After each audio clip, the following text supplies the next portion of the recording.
The crystal chandelier cast dancing shadows across the marble floor of Manhattan's most exclusive restaurant. Olivia Sterling, her platinum blonde hair perfectly styled, sat at the head table surrounded by executives worth billions. Then the door exploded open. 3 masked men burst in, guns raised, screaming commands that shattered the elegant atmosphere like broken glass. Chaos erupted instantly, but in the corner, a weathered man in a simple flannel shirt pulled his young daughter behind him, his eyes completely calm, watching everything with the stillness of a predator studying prey. Michael Harris had never intended to be at Le Bernardin that evening. The 36-year-old mechanic had saved for 3 months to bring his daughter Sophia here for her 7th birthday. His calloused hands looked out of place against the pristine white tablecloth, his sun-weathered face a stark contrast to the polished crowd around him. But Sophia had begged to eat where the rich people ate. Just once. To feel like a princess.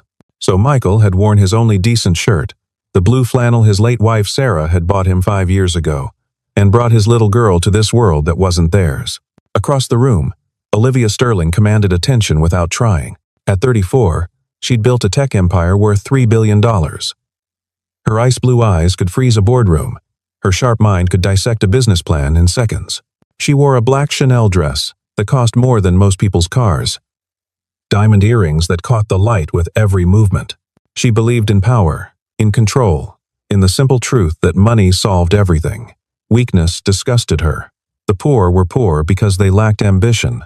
That was the natural order. She was discussing a hostile takeover with her CFO when she first noticed the man in flannel. He seemed so utterly out of place, like a wolf who'd wandered into a palace. His daughter wore a simple yellow dress from Target, her brown curls tied with a ribbon that had seen better days. They were sharing a single appetizer, the girl's eyes wide with wonder at the fancy presentation.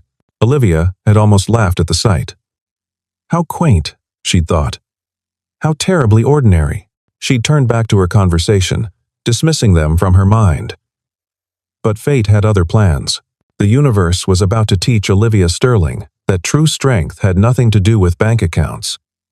That real power came from places money could never reach, and the teacher would be a single father who'd seen hell and learned to walk through it without flinching. The first gunshot shattered the evening like thunder. The bullet punched through the ceiling, sending plaster raining down on screaming diners. The 3 men moved with practiced precision, one covering the door, another sweeping toward the kitchen, the third advancing on the main dining room. They wore black ski masks, military-style boots, moved like they'd done this before.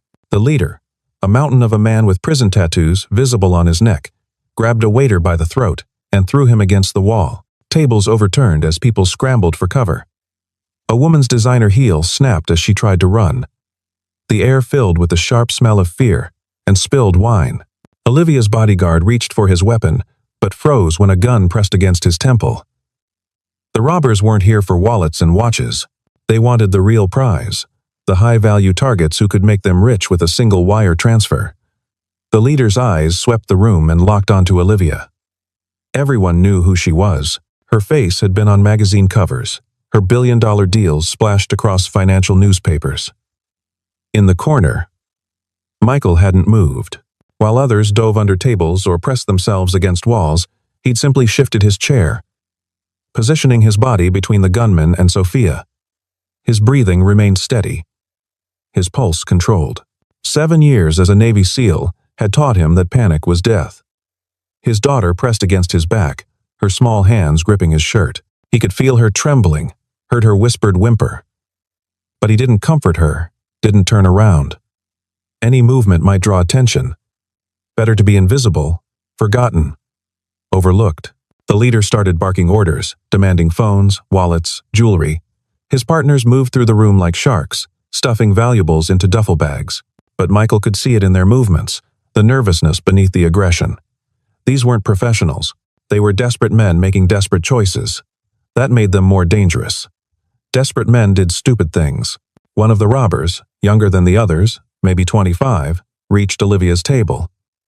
His hand shook slightly as he pointed his weapon at her CFO. The man immediately surrendered his Rolex, his wallet, his phone. But the robber wanted more. He grabbed Olivia's wrist, his fingers digging into her skin. Her bodyguard tensed, but couldn't move, with a gun still pressed to his head. For the first time in her adult life, Olivia Sterling felt completely powerless. The sensation was foreign, terrifying. She'd built walls of money and influence. But here, now, none of it mattered. The young robber yanked Olivia to her feet, her designer heels scraping against the marble. He pressed the gun against her ribs, using her as a human shield as he backed toward the leader. The metal was cold through the thin fabric of her dress. She could smell his sweat, sour with adrenaline and fear. The leader smiled when he saw her, gold teeth glinting in the chandelier light. He knew exactly who she was, what she was worth. This wasn't random. They'd been watching, waiting for the right moment. Olivia Sterling, the untouchable CEO, was about to become a bargaining chip. Her legs trembled, but she forced herself to stand straight. She wouldn't give them the satisfaction of seeing her afraid. The leader approached, his heavy boots echoing in the sudden silence. He reached out and grabbed her chin, forcing her to look at him. His breath reeked of cigarettes and cheap whiskey. Behind his mask, she could see eyes that had given up on redemption long ago. He started talking, his voice loud enough for everyone to hear. About how the rich got richer, while honest people starved. About how women like her stepped on the backs of the working class. About how tonight, the tables would turn. Each word dripped with years of accumulated rage. Olivia wanted to argue, to explain that she'd earned every dollar through intelligence and hard work. But the gun against her ribs kept her silent. From his corner, Michael watched the scene unfold. The leader was grandstanding, getting drunk on his moment of power. Classic mistake. The more he talked, the more distracted he became. His partners were getting nervous, glancing toward the doors, checking their watches. They'd been inside too long. Someone had surely called the police by now. Sirens would come soon. Time was running out. That's when the leader made his crucial error. He dragged Olivia toward the center of the room, wanting everyone to see his prize. It brought him within 10 feet of Michael's table. For a split second, their eyes met, the CEO and the mechanic. In her gaze, Michael saw terror barely held in check. In his, she saw something she couldn't quite understand. A stillness that seemed almost supernatural, like looking into the eye of a hurricane. The leader noticed the exchange and turned toward Michael. He saw the flannel shirt, the calloused hands, the little girl hiding behind her father. His lips curled into a cruel smile. Here was another opportunity to make a point.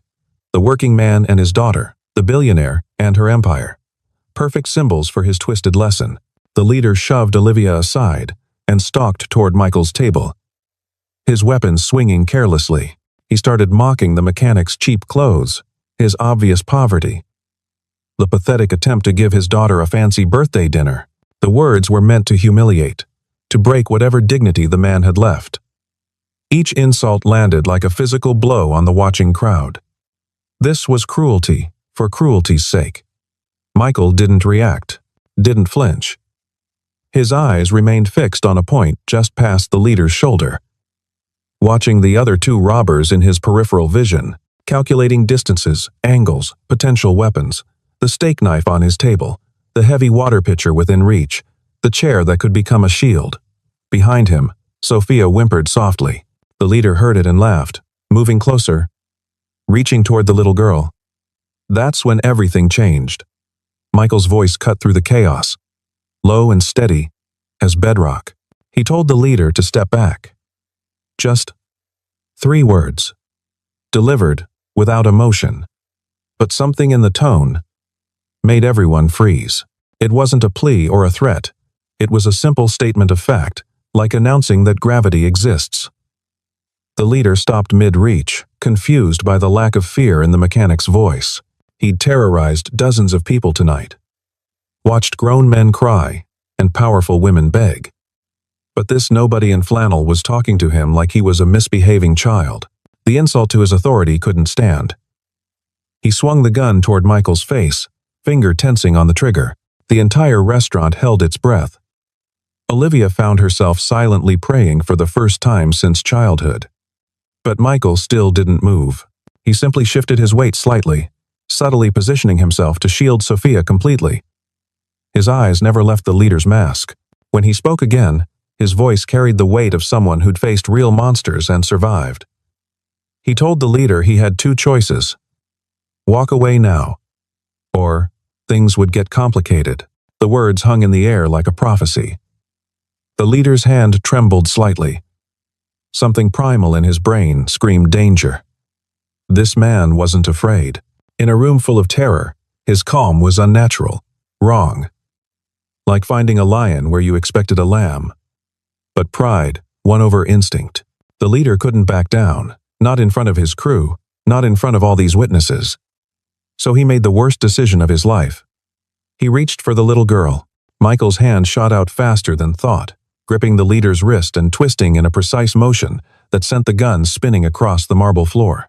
The crack of breaking bone echoed through the restaurant.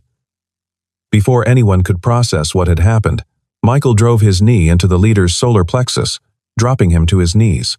The whole sequence took less than 2 seconds. A woman screamed. The other two robbers spun toward the commotion, weapons raised.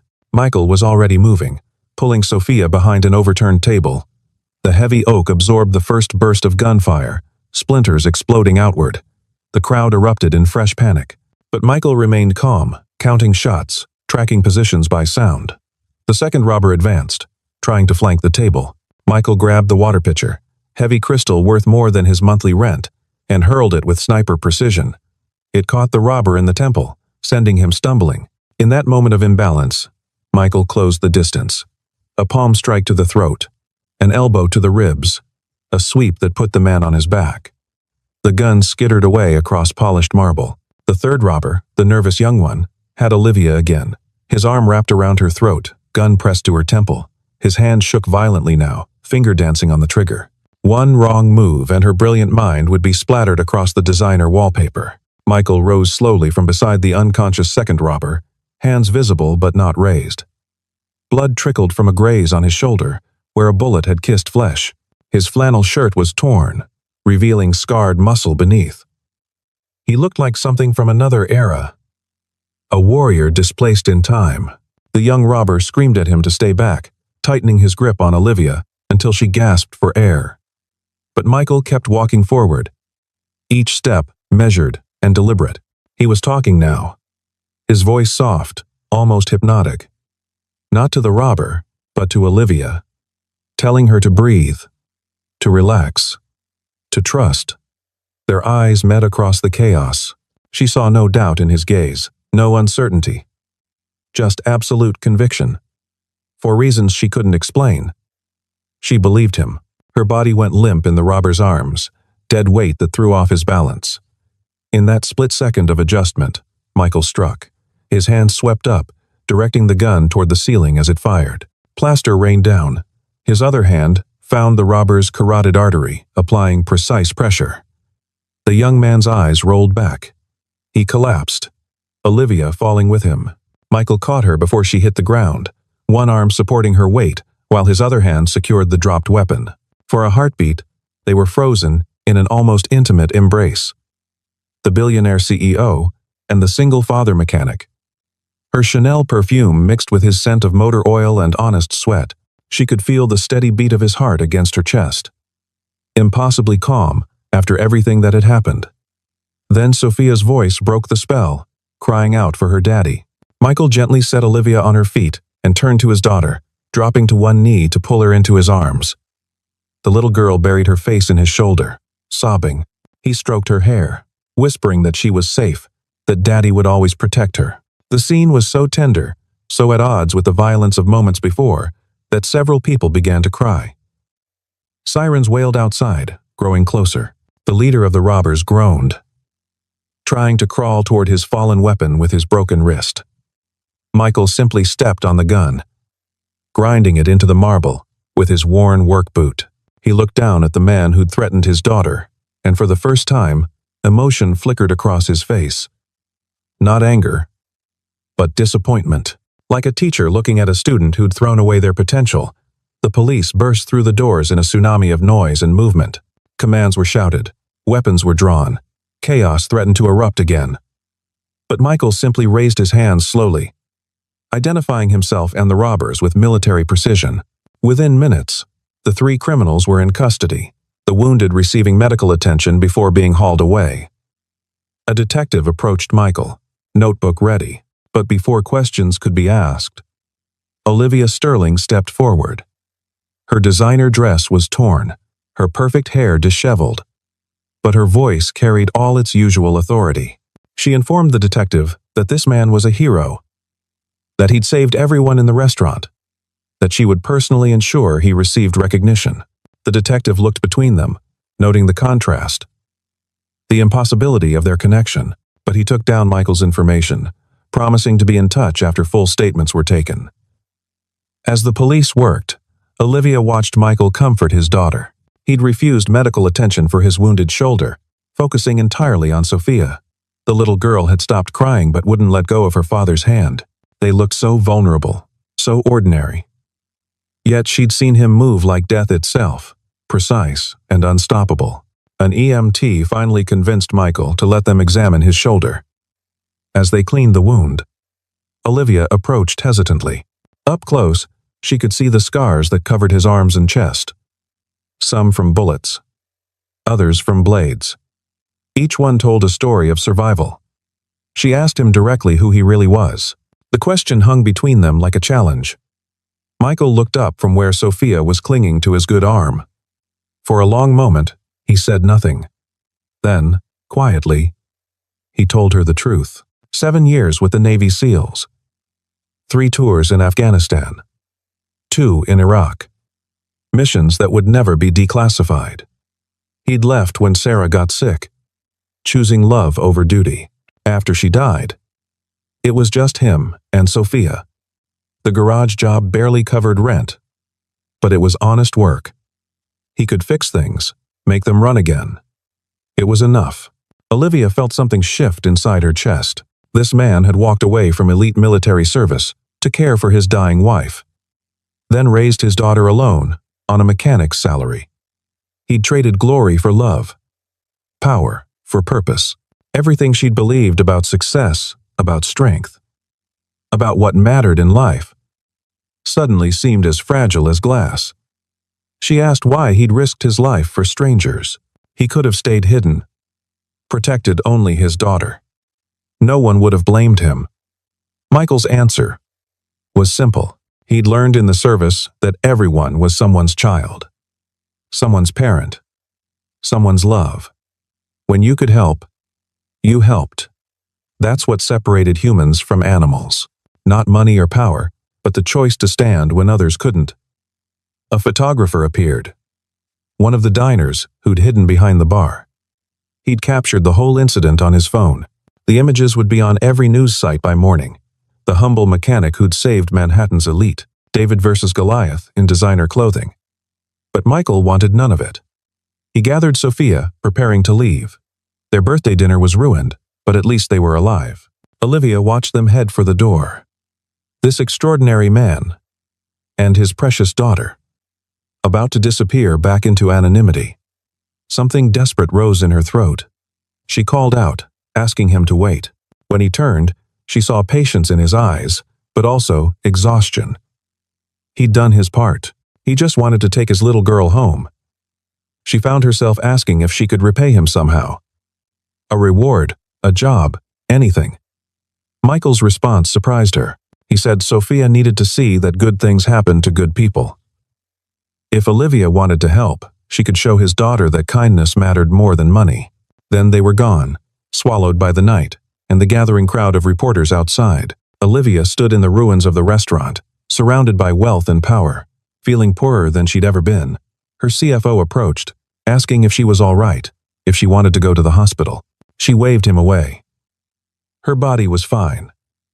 It was her soul that felt injured, cracked open like an egg. She'd built her empire on the belief that strength meant never needing anyone, that vulnerability was weakness, that the world was divided into winners and losers, but a man in a flannel shirt had just shattered that philosophy with his bare hands.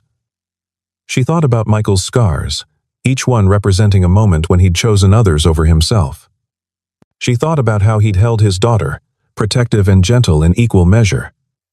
She thought about the wedding ring he still wore, 5 years after his wife's death. Love that endured beyond loss. By the time she reached her penthouse apartment, Olivia had made a decision. Her entire life had been about taking market share, taking profits, taking control. Maybe it was time to learn about giving. She called her assistant, despite the late hour. Tomorrow, she wanted a complete background check on Michael Harris, not to exploit or expose, but to understand. What did a hero need when the cameras turned away? The next morning brought a media storm. Michael's face was on every screen, his story on every tongue. The mechanic who'd taken down 3 armed robbers barehanded. The single father who'd saved Manhattan's elite. But Michael himself was nowhere to be found. He'd taken Sophia to school, then disappeared into the city's anonymous millions. Olivia watched the coverage from her office, noting how the media focused on the violence, the drama, the spectacular takedown. They missed the real story. A father's love. A man's choice to stand when he could have hidden. The profound courage of everyday people facing extraordinary moments. She pulled up the background report her assistant had compiled. Michael Harris, originally from Ohio, enlisted at 18, decorated multiple times for valor. Married Sarah Conway, a pediatric nurse, in a simple ceremony at Camp Pendleton. When Sarah was diagnosed with terminal cancer, he'd given up everything to be with her. Now he lived in a 2-bedroom apartment in Queens, working 60 hours a week to keep Sophia in a good school. No savings, no safety net, just determination and love. A week passed. The story faded from headlines, replaced by new scandals and fresher tragedies. But Olivia couldn't forget. She found herself thinking about Michael at odd moments. During board meetings, while reviewing quarterly projections, in the quiet hours before dawn when success felt like an empty room. Finally, she sent a message through the detective. An invitation, not a summons. She wanted to thank him properly, in front of her entire company, to show her employees what real courage looked like. Michael's response was polite but clear. He didn't need thanks or recognition. He'd done what anyone should do.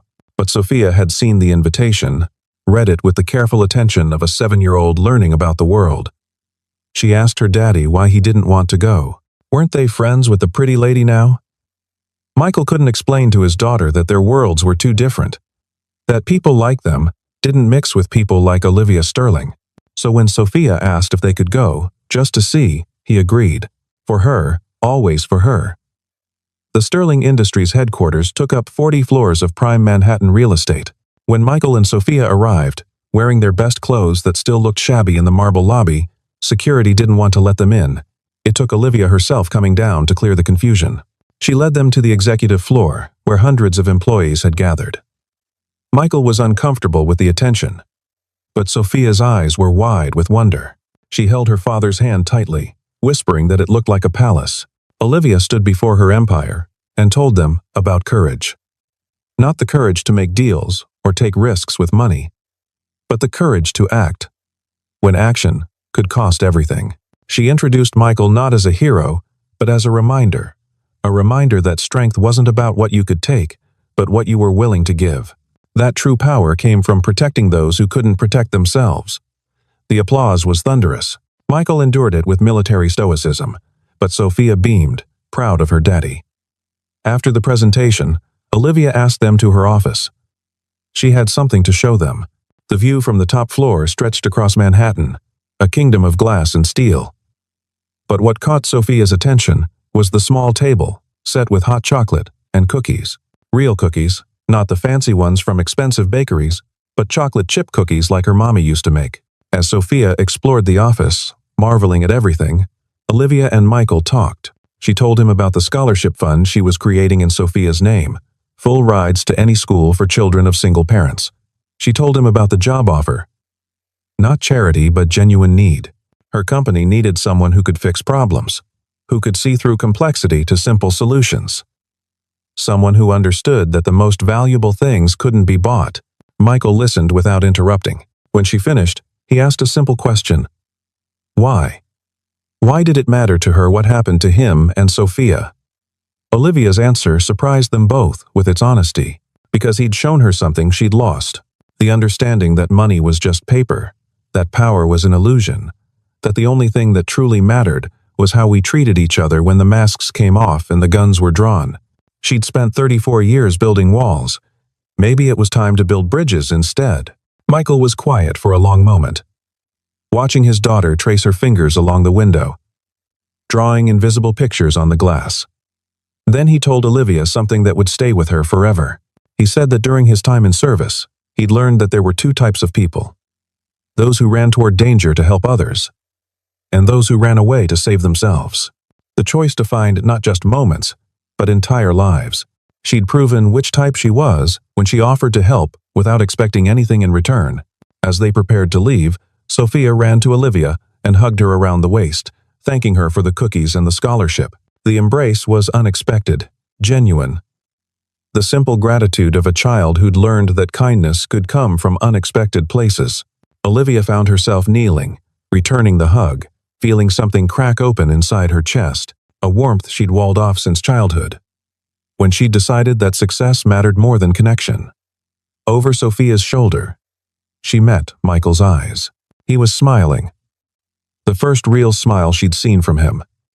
It transformed his weathered face, revealing the man beneath the warrior. In that moment, she understood that strength and gentleness weren't opposites. They were partners, each making the other possible. The months that followed brought changes neither could have predicted. Michael took the job, not as charity, but as a challenge. He brought the same precision to corporate security that he'd brought to special operations. Olivia found herself seeking his input not just on safety, but on decisions that affected employees' lives. He had a way of cutting through complexity to find human truth. Sophia bloomed in her new school, the one the scholarship made possible. She still wore simple clothes, still brought lunch in a used container, but she walked taller, smiled brighter. She'd learned that her daddy was a hero, not because of what he'd done in a restaurant, but because of what he did every day. Choosing love over easy, choosing right over profitable, choosing to stand when he could sit. Olivia began joining them for Saturday lunches. Nothing fancy, just pizza or burgers at places where Sophia could be a kid. She learned to appreciate the beauty of simplicity, the richness of moments that couldn't be bought. Michael taught her that happiness wasn't something you achieved, but something you chose every morning, despite the darkness that might surround you. One evening, almost 6 months after the robbery, Olivia found herself at Michael's apartment for Sophia's 8th birthday party. The space was small but immaculate, filled with photographs of Sarah, of family, of moments that mattered.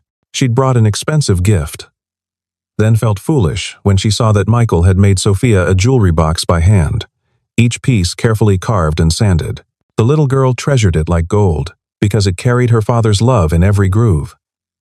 As they watched Sophia play with friends from school, Michael told Olivia about Sarah, how she'd made him promise to keep living, keep loving, keep showing Sophia that the world could be beautiful despite its sharp edges. He'd kept that promise even when grief made breathing feel like drowning.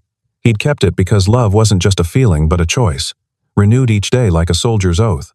Olivia understood then what she'd been seeking without knowing it.